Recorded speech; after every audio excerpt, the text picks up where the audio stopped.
करीब 4 करोड़ लोगों ने साल 2022 में कांवड़ यात्रा निकाली। कांवड़ियों के पैरों में छाले पड़ जाने के बाद भी वो भूखे प्यासे किलोमीटरों तक पैदल चलते रहते। जमीन पर लेटकर साष्टांग प्रणाम करते हुए ये लोग अपनी यात्रा पूरी करते हैं। ऐसा माना जाता है कि गंगा जल भरने के बाद कांवड़ को तब तक उठाए रहना होता है जब तक आप अपनी मंजिल तक ना पहुंच जाए।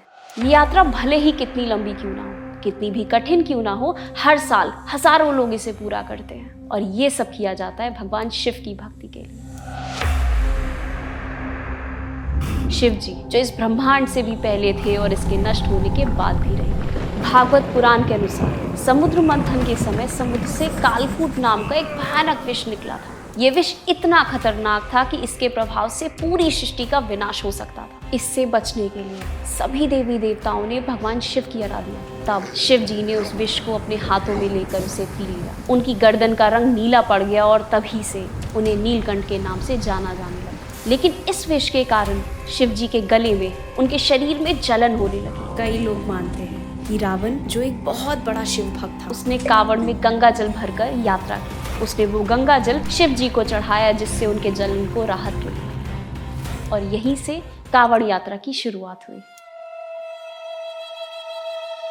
भगवान शिव, महादेव, भोलेनाथ जिनका रूप सबसे अलग है, उनके हाथों में त्रिशूल, सर पर चंद्रमा और चेहरे पर एक सौम्य सी मुस्कान। लेकिन क्या आप जानते हैं कि शिव जी ने हमेशा से चंद्रमा को अपने सर पर धारण नहीं किया था। शिव पुराण के अनुसार राजा दक्ष की 27 बेटियां थी जिनकी शादी चंद्रदेव से हुई थी। चंद्रदेव ने दक्ष से ये वादा किया था कि उनकी सभी बेटियों का ध्यान रखेंगे, सबको एक समान महत्व और प्यार देंगे। लेकिन विवाह होने के बाद चंद्रदेव का ध्यान सबसे ज्यादा उनकी एक पत्नी रोहिणी पे रहता था। इसके कारण उनकी बाकी पत्नियां दुखी रहने लगी। वो अपने पिता दक्ष के पास इस बात की शिकायत लेकर पहुंची तो दक्ष ने क्रोध में आकर चंद्रदेव को श्राप दे दिया। उन्होंने चंद्रदेव से कहा कि उन्हें एक भयंकर बीमारी हो जाएगी और वो 15 दिनों में धीरे धीरे गायब हो जाएंगे। चंद्रदेव घबरा गए। वो इस श्राप से बचने के लिए ब्रह्मा जी के पास पहुंचे तो ब्रह्मा जी ने उन्हें भगवान शिव की आराधना करने को कहा। तब चंद्रदेव ने मिट्टी का एक शिवलिंग बनाया और महामृत्युंजय मंत्र का जाप कर शिव जी का ध्यान करने लगे। चंद्रदेव के कई बार पाठ करने के बाद आखिरकार शिव जी ने उन्हें अपने दर्शन दिए। उन्हें वरदान दिया कि 15 दिनों में पूरी तरह गायब होने के बाद चंद्रदेव अगले 15 दिनों में फिर से पूरे हो जाएंगे। इसीलिए माना जाता है कि हर 15 दिनों में चंद्रमा घटने लगता है और अमावस्या के दिन गायब हो जाता है, लेकिन शिव जी की कृपा से वो वापस पूरा होने लगता है। इसी तरह शिव जी का चंद्रमा को अपने माथे पर धारण करना इस बात का प्रतीक है कि चंद्रदेव पर शिव जी का आशीर्वाद है। देवों के देव महादेव जो अनंत हैं, अक्सर हम देखते हैं कि शिवालयों में शिव जी को भस्म चढ़ाई जाती है। उज्जैन के महाकाल मंदिर में महाकाल की भस्म आरती की जाती है। कहानियों और पुराणों के हिसाब से भगवान शिव अपने पूरे शरीर पर भस्म लगाते हैं। शिव जी का भस्म से जुड़ा होना कोई नई बात नहीं है, बल्कि इसके पीछे एक ऐसी कथा है जो शिव पुराण में सुनाई जाती है। प्राचीन काल में एक प्रणाद नाम के ऋषि लगातार कई सालों तक जंगलों में तप कर रहे थे। इस दौरान उन्होंने सिर्फ पत्तियां और फल फूल खाए। एक दिन ऋषि प्रणाद अपने आश्रम की मरम्मत करने के लिए जंगल से घास काट रहे थे। तभी उनकी उंगली में चोट लग गई। लेकिन जब ऋषि मुनि ने अपनी उंगली की ओर देखा तो वो हैरान रह गए, क्योंकि उस कटे हुए हिस्से से खून नहीं बल्कि पेड़ पत्तियों का रस निकल रहा था। ऋषि मुनि ने ये सोचा कि वो इतने पवित्र हो गए हैं कि उनके शरीर में खून नहीं पत्तियों का रस दौड़ रहा है। इस बात को सोचकर उन्हें अपने आप पर घमंड हो गया और वो इस बात का ऐलान करने लगे कि पूरे ब्रह्मांड में उनसे ज्यादा पवित्र कोई नहीं है। उनके इस घमंड को तोड़ने के लिए शिव जी एक बूढ़े आदमी का भेष धरकर प्रकट हुए। जब उन्होंने प्रणाद ऋषि से उनकी खुशी का कारण पूछा तो ऋषि मुनि ने अपनी उंगली से रस निकलने की पूरी कहानी सुना दी। तब उन बूढ़े बाबा ने ऋषि मुनि से कहा कि इसमें कौन सी बड़ी बात है, पेड़ पत्तियां भी जलने के बाद भस्म में बदल जाती है और भस्म ही सबसे पवित्र होती है। इस बात का प्रमाण देने के लिए बूढ़े बाबा ने अपनी उंगली चीर दी और उसमें से भस्म बाहर निकलने लगी। ऋषि मुनि समझ गए कि ये बूढ़े बाबा और कोई नहीं बल्कि स्वयं महादेव हैं। ऋषि प्रणाद शिव जी के चरणों में गिर गए और अपने घमंड के लिए माफी मांगी। ऐसा माना जाता है कि इस घटना के बाद से ही शिव जी अपने पूरे शरीर पर भस्म लगाते हैं। अपने भक्तों को ये याद दिलाते हैं कि परम सत्य क्या है।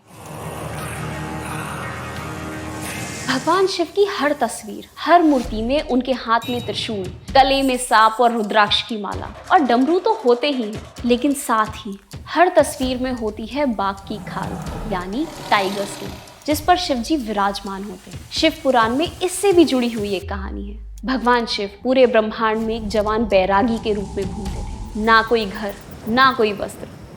एक बार इसी तरह वो एक जंगल से गुजर रहे थे। उस जंगल में कई बड़े ऋषि मुनियों के आश्रम थे जो वहाँ अपनी पत्नियों के साथ रहते थे। जब शिव जी वहाँ से गुजरे तो ऋषियों की पत्नियां उन्हें देखकर आकर्षित हो गई। जब शिव जी कुछ दिनों तक उन्हीं जंगलों में रहे, इस कारण से उन ऋषियों की पत्नियों का मन भटकने लगा। जब ऋषि मुनियों को इस बात का पता चला तो वो क्रोधित हो गए। उन्होंने रास्ते में एक बड़ा सा गड्ढा बनाया और अगले दिन जब शिव जी अपने बैरागी रूप में वहां से निकले तो सभी ऋषि मुनियों ने अपनी शक्ति का इस्तेमाल कर उस गड्ढे से एक बाघ को प्रकट किया। उस बाघ ने शिव जी पर हमला कर दिया। तब शिव जी ने उस बाघ से लड़कर उसको मार दिया और उसकी खाल को अपने शरीर पर लपेट लिया। ये देखकर ऋषि मुनियों को एहसास हो गया कि ये कोई साधारण बैरागी नहीं बल्कि स्वयं भगवान शिव जी हैं। वो उनसे माफी मांगने लगे। शिव जी इसी बाघ की खाल पर विराजमान होते हैं जो उनकी शक्ति का प्रतीक है, पशु वृत्ति पर उनकी विजय का प्रतीक है।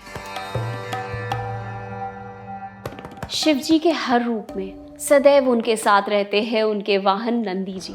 हर शिव मंदिर में शिवलिंग या मूर्ति के सामने हमेशा नंदी जी विराजमान होते हैं। लेकिन क्या आप जानते हैं, नंदी जी हमेशा से शिव जी के वाहन नहीं थे। पुराणों के अनुसार ये कहानी शुरू होती है शिलाद ऋषि से, जिन्होंने संतान की प्राप्ति के लिए हजारों सालों तक भगवान शिव की तपस्या की थी। शिव जी उनसे प्रसन्न हुए और उन्हें पुत्र प्राप्ति का वरदान दिया। वे उस बच्चे को अपने आश्रम ले आए और उसका अपने पुत्र की तरह ध्यान रखने लगे। ऋषि मुनि ने उस बच्चे को नंदी का नाम दिया। नंदी बहुत प्रतिभाशाली थे और भगवान शिव के भक्त थे। लेकिन एक दिन जब कुछ ऋषि मुनि उनके आश्रम पहुंचे और नंदी उनसे आशीर्वाद लेने पहुंचे तो वो ऋषि उदास हो गए। उन्होंने बताया कि नंदी का जीवन बहुत लंबा नहीं है। लेकिन जब नंदी को ये बात पता चली तो वो हंसने लगे और अपने पिता से बोले कि आप शिव जी के साक्षात दर्शन कर चुके हैं, फिर भी ऋषि मुनियों की बात सुन रहे हैं। क्या आपको लगता है कि जब तक हमारे सर पर शिव जी का आशीर्वाद है हमें कोई भी खरोच आ सकती है? इसके बाद नंदी ने अपने पिता का आशीर्वाद लिया और पूरे मन से शिव जी की तपस्या में लग गए। जब शिव जी नंदी के सामने प्रकट हुए और नंदी से मनचाहा वरदान मांगने को कहा, तब शिव जी ने उनकी प्रार्थना स्वीकार कर ली। उन्होंने कहा, तुम आज से मेरे वाहन के रूप में हमेशा मेरे साथ कैलाश पर्वत पर रहोगे। इसीलिए आज भी जहाँ जहाँ भगवान शिव का वास होता है वहाँ नंदी भी होते हैं। सर्प के अलावा शिव जी के गले में हमेशा एक रुद्राक्ष की माला भी होती है। शिव जी के भक्त भी अपने शरीर पर रुद्राक्ष धारण करते हैं। रुद्राक्ष एक एलियोकार्पस गैनेट्रिस नाम के पेड़ के फल से बनता है। लेकिन शिव कथा से इसका क्या संबंध है? शिव पुराण के अनुसार एक बार जब पार्वती जी ने भगवान शिव से रुद्राक्ष की उत्पत्ति के बारे में पूछा, तब शिव जी ने उन्हें बताया हजारों सालों तक तप करने के कारण उनकी आंखें लंबे समय तक बंद थी। जब उन्होंने अपनी आंखें खोली तो उनके आंसू की कुछ बूंदें धरती पर आ गिरी और वहां रुद्राक्ष के पेड़ों का जन्म हुआ। यही कारण है कि रुद्राक्ष को टीयर्स ऑफ शिव के नाम से भी जाना जाता है। ऐसा माना जाता है कि रुद्राक्ष को सिर्फ वही धारण कर सकता है जिस पर भगवान शिव का आशीर्वाद हो। हमने शिव जी और कैलाश पर्वत से जुड़ी कहानियों पर पहले ही एक वीडियो बनाई हुई है। अगर आप इंटरेस्टेड हैं तो हमारी ये वीडियो देख सकते हैं। शिव जी से जुड़े और कौन से टॉपिक्स पर आप वीडियो देखना चाहेंगे हमें कमेंट्स करके जरूर बताइए। इस वीडियो को लाइक और शेयर कीजिए और ऐसी ही अनसुनी, अनकही और अनदेखी कहानियों के लिए राज को सब्सक्राइब कीजिए। See you in the next one.